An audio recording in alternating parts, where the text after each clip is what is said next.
टाकला आहे ना, खरं तर खूप छान सोसायटीमध्ये राबवलं आहे ही संकल्पना. एकच दिवसासाठी आहे पण ठीक आहे.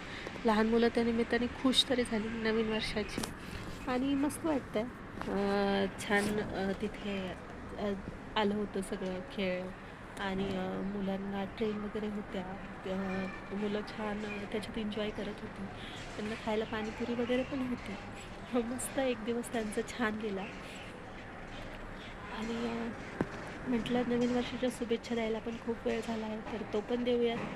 नवीन रूपामध्ये, नवीन रंगामध्ये, नवीन ढंगामध्ये आपलं चॅनल आता मी घेऊन आली आहे.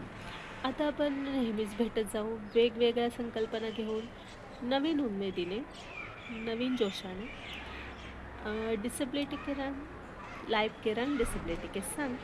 खरं तर डिसेबिलिटी के संग हे म्हणण्याचा उद्देश काय माहिती आहे का?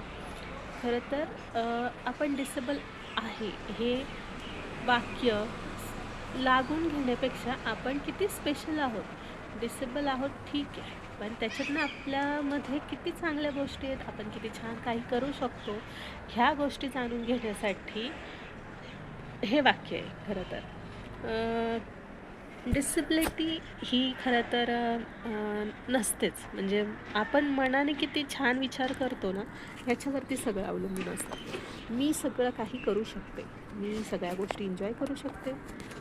माझ्यात खूप काही वेगवेगळ्या गोष्टी पण आहेत, कला आहेत. तर त्यांना मी जोपासेल, त्या वाढवेल. ना की मी रडत बसेन.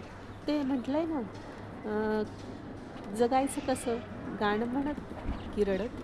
हे आपणच ठरवायचं असतं. त्याच्यामुळे नवीन संकल्प करा आणि खुश राहा, एन्जॉय करा. नवीन वर्षाच्या पुन्हा एकदा तुम्हा सगळ्यांना खूप